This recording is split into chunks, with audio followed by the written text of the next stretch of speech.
Hi everyone, I'm Om Lanke and today I'm here to tell you about the U transform. So I'll tell you what the problem is.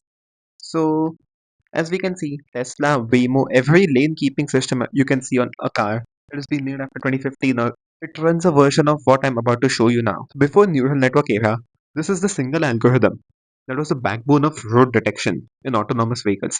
It was invented back in 1962 by a nuclear physicist called Paul Hough. And once you understand it, you'll never look at the photo in the same way. So if you can see, this is what is doing the lane detection. So this is what the camera sees after edge detection. A cloud of white dots on a black background. Each dot says there's a boundary, but it does not tell you what shape or size or boundary it belongs to. Your job is this is the actual engineering problem is find the lines within this noise. Just two images side to side. The naive approach is to trying every possible pair of points on a fine line and check if the line lies on if the point lies on that line. This is O(n) square just to calculate candidate lines, and then O(n) cube to check if they're inside that line or not. This is completely unusable at scale. Use insight was to flip the problem inside out. Instead of asking what line fits this point, it asks what line does this point vote for. This was the original system, and this is how you try to look at it in a different way. The original model was completely broken. It had a lot of memory issues, and it was too time. It required a lot of time and effort and space to calculate. And you did this. It does not. It did not check what line fits these points. It checked what lines does this point vote for. It thought of this problem from the point perspective, not from the line perspective. I think what I've done is I've made a live demo to show you how this works.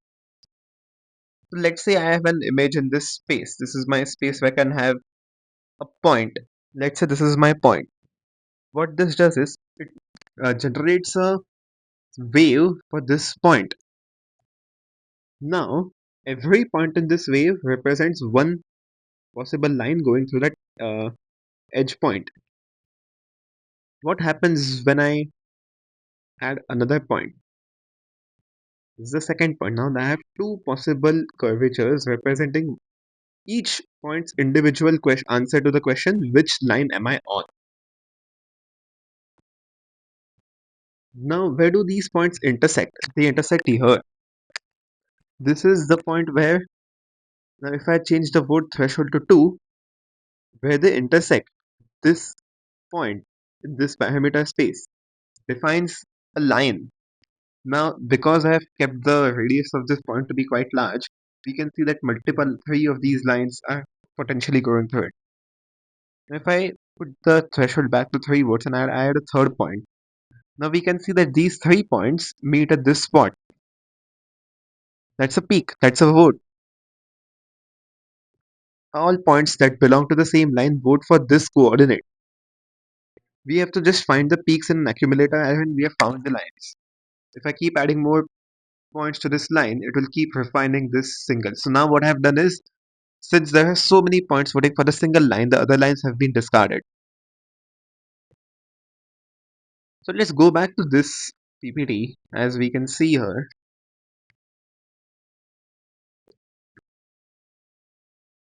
why not y equals to mx plus c? Like, what is fundamentally wrong with this thing? If I have a vertical line, m becomes infinity, and the accumulator space becomes infinite, unusable. Because p ranges from minus g to plus g, which is the diagonal, and theta ranges from 0 to 180, this is finite, this is bounded, this is elegant.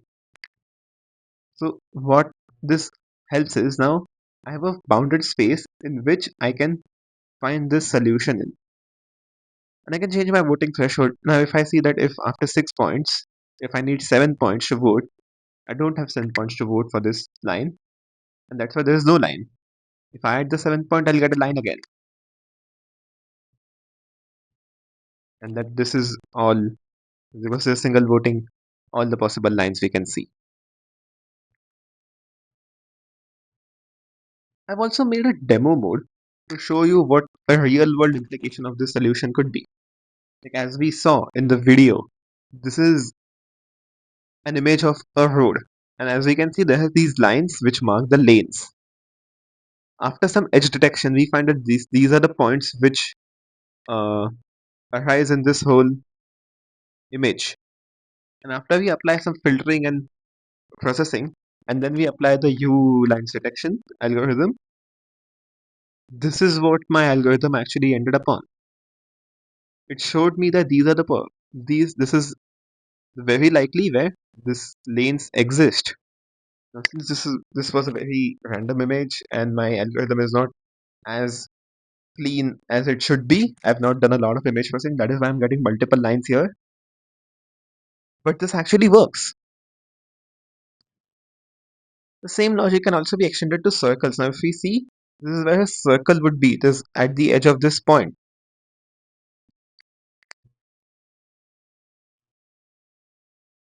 Now, let's get back to the demonstration we were seeing earlier. Let's have a look at this again. Now it makes more sense how this algorithm works. It works by taking these lines,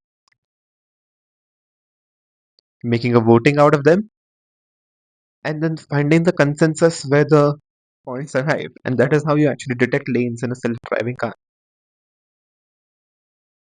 So to conclude, what we see is